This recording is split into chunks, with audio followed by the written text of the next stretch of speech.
Colours ಕನ್ನಡದಲ್ಲಿ ಪ್ರಸಾರವಾಗುತ್ತಿರುವ ಭಾಗ್ಯಲಕ್ಷ್ಮಿ ಧಾರಾವಾಹಿ ಈಗ ಮಹತ್ವದ ಘಟ್ಟಕ್ಕೆ ಬಂದು ನಿಂತಿದೆ. ಭಾಗ್ಯ ವಿರುದ್ಧ ನಿಂತವರೆಲ್ಲ ಈಗ ಪಾತಾಳಕ್ಕೆ ಕುಸಿಯುತ್ತಿದ್ದಾರೆ. ತನಗೆ ಕೆಡುಕು ಬಯಸಲು ಬಂದವರಿಗೆ ಸರಿಯಾಗಿ ಭಾಗ್ಯ ತಿರುಗೇಟು ಕೊಡಲು ಮುಂದಾಗಿದ್ದಾಳೆ. ಇಷ್ಟು ದಿನ ಭಾಗ್ಯಳಿಗೆ ಬಿಂಬಿಡದೆ ಕಷ್ಟ ಕೊಡುತ್ತಿದ್ದ ಕನ್ನಿಕಾ, ತಾಂಡವ್ ಹಾಗೂ ಶ್ರೇಷ್ಠಳಿಗೆ ಈಗ ಬಹುದೊಡ್ಡ ಸಂಕಷ್ಟ ಬಂದು ಒದಗಿದೆ. ಶ್ರೇಷ್ಠ ಹಾಗೂ ತಾಂಡವ್ರನ್ನ ಆಫೀಸ್ ಕೆಲಸದಿಂದ ಕಿತ್ತೆಸೆಯಲಾಗಿದೆ. ಇದರ ಬೆನ್ನಲ್ಲೇ ತಾಂಡವ್ ಹೊಸ ಕೆಲಸಕ್ಕಾಗಿ ಬೀದಿ ಬೀದಿ ಅಲಿಯುತ್ತಿದ್ದಾನೆ. ಆದರೆ ಒಂದೇ ಒಂದು ಕೆಲಸ ಸಿಕ್ಕಿಲ್ಲ. ತಾಂಡವ್ ಇದ್ದ ಆಫೀಸ್ನಲ್ಲೇ ಭಾಗ್ಯ ಕ್ಯಾಂಟೀನ್ ತೆರೆದಿದ್ದಾಳೆ. ಕಂಪನಿಯ ಬಾಸ್ ಮತ್ತು ಅವರ ಹೆಂಡತಿ ಮನಸಾರಿ ಭಾಗ್ಯಳನ್ನ ಹೊಗಳಿ ವೆಲ್ಕಮ್ ಮಾಡಿದ್ದಾರೆ. ಅಲ್ಲದೆ ಉದ್ಯೋಗಿಗಳಿಗೆ ಕೂಡ ಭಾಗ್ಯ ಕ್ಯಾಂಟೀನ್ ತೆರೆಯುತ್ತಿರುವುದನ್ನ ಕಂಡು ಸಂಭ್ರಮಿಸಿದ್ದಾರೆ. ಆದರೆ ತಾಂಡವ್ ಭಾಗ್ಯಳಿಗೆ ಎಲ್ಲರ ಮುಂದೆಯೇ ಬೈದು ಅವಮಾನ ಮಾಡಿದ್ದಾನೆ. ಇದಕ್ಕೆ ಶ್ರೇಷ್ಠ ಕೂಡ ಕೈ ಜೋಡಿಸಿದ್ದಾಳೆ. ನಾನು ಈ ಕಂಪನಿಯ ಮ್ಯಾನೇಜರ್, ನಿನ್ನನ್ನು ಏನು ಮಾಡಬೇಕೆಂದು ನನಗೆ ತಿಳಿದಿದೆ ಎಂದು ಧಮಕಿ ಹಾಕುತ್ತಾರೆ.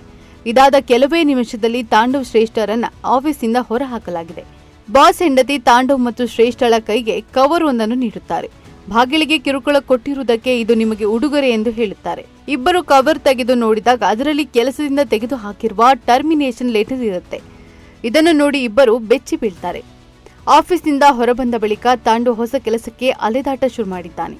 ಈಗಿರುವುದಕ್ಕಿಂತ ದೊಡ್ಡ ಕಂಪನಿಯಲ್ಲಿ ನನಗೆ ಕೆಲಸ ಸಿಗುತ್ತೆ ಎಂದು ಅಹಂಕಾರದಿಂದ ಆಫೀಸ್ನಿಂದ ಹೊರಬಂದ ತಾಂಡವ್ಗೆ ಎಲ್ಲೂ ಕೆಲಸ ಸಿಗುವುದಿಲ್ಲ. ಕೊನೆಯಲ್ಲಿ ಒಬ್ಬರು ಇಂಟರ್ವ್ಯೂಗೆ ಎಂದು ಹೋಟೆಲ್ ಒಂದರಲ್ಲಿ ಭೇಟಿಯಾಗಲು ಕರೆದಿದ್ದಾರೆ. ಅದೇ ಹೋಟೆಲ್ನಲ್ಲಿ ಆಕಸ್ಮಿಕವಾಗಿ ಭಾಗ್ಯ ಸೇರಿದಂತೆ ಅವರ ಮನೆಯವರು ಕೂಡ ಊಟಕ್ಕೆಂದು ಬಂದಿರ್ತಾರೆ. ಆದರೆ ಈ ವಿಚಾರ ತಾಂಡವ್ಗೆ ತಿಳಿದಿರುವುದಿಲ್ಲ. ಇಂಟರ್ವ್ಯೂನಲ್ಲಿ ತಾಂಡವ್ ದುರಹಂಕಾರದ ಮಾತನಾಡುತ್ತಾನೆ. ಇದರಿಂದ ಆ ಕೆಲಸ ಕೂಡ ಕಳೆದುಕೊಳ್ತಾನೆ. ಇಂಟರ್ವ್ಯೂ ಮಾಡಲು ಬಂದವರು ನಮ್ಮ ಕಂಪನಿಗೆ ನೀವು ಬೇಡ ಎಂದು ಹೇಳಿದ್ದಾರೆ. ಇದರಿಂದ ಕೋಪಗೊಂಡ ತಾಂಡವ್ ಇದನ್ನೆಲ್ಲ ಇಂಟರ್ವ್ಯೂ ಕರೆಯೋಕೆ ಮುಂಚೆ ಯೋಚನೆ ಮಾಡಬೇಕು ಎಂದು ಜೋರಾಗಿ ಹೇಳ್ತಾನೆ. ಈ ರೀತಿಯ ಆರೋಗ್ಯಂಟ್ ಇರೋರನ್ನ ನಮ್ಮ ಕಂಪನಿಯಲ್ಲಿ ಹೈಯರ್ ಮಾಡಲ್ಲ ಎಂದು ಹೇಳಿ ಅವರು ಎದ್ದು ಹೋಗಿದ್ದಾರೆ. ಇದ ತಾಂಡವ್ ಕೋಪದಲ್ಲಿ ಎದ್ದು ನಿಂತಾಗ ಅಲ್ಲಿ ಭಾಗ್ಯ ಮನೆಯವರು ಇರುವುದು ಕಾಣುತ್ತದೆ. ತಾಂಡವ್ ಸ್ಥಿತಿ ಕಂಡು ಭಾಗ್ಯ ತಂಗಿ ಸರಿಯಾಗಿ ತಿರುಗೇಟು ಕೊಡ್ತಾಳೆ. ನೋಡಮ್ಮ, ಭಾವ ಅಕ್ಕನ ತರ ಅಲ್ಲ, ಅವರಿಗೆ ಇಲ್ಲಿಲ್ಲ ಅಂದ್ರೆ ಬೇರೆ ಕಡೆ ಪಟ್ಟ ಅಂತ ಕೆಲಸ ಸಿಗುತ್ತೆ ಅಂತ ಹೇಳಿದ್ದೆ.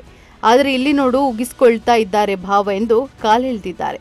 ಆದರೆ ಇಲ್ಲಿ ಭಾಗ್ಯ ಮುಖದಲ್ಲಿ ಕಳವಳ ಉಂಟಾಗಿದೆ. ತಾಂಡವ್ ಇಲ್ಲಿ ಏನು ಮಾತನಾಡದೆ ಸೀದಾ ಎದ್ದು ಹೋಗಿದ್ದಾರೆ. ಆದರೆ ಇಲ್ಲಿ ಭಾಗ್ಯಳ ಮುಖದಲ್ಲಿ ಕಳವಳ ಉಂಟಾಗಿದೆ. ಎಷ್ಟಾದರೂ ಜೊತೆಗಿಲ್ಲದಿದ್ದರೂ ಗಂಡನೇ ಅಲ್ವಾ, ಮುಂದೆ ಭಾಗ್ಯನೇ ತಾಂಡವ್ಗೆ ಕೆಲಸ ಹುಡುಕಿ ಕೊಡ್ತಾಳಾ ಅಥವಾ ಹಳೆ ಕಂಪನಿಯಲ್ಲೇ ಬಾಸ್ ಬಳಿ ಮಾತನಾಡಿ ಪುನಃ ಕೆಲಸಕ್ಕೆ ಸೇರಿಸಿಕೊಳ್ಳುವಂತೆ ಮಾಡುತ್ತಾಳಾ ಎಂಬುದು ನೋಡಬೇಕಿದೆ.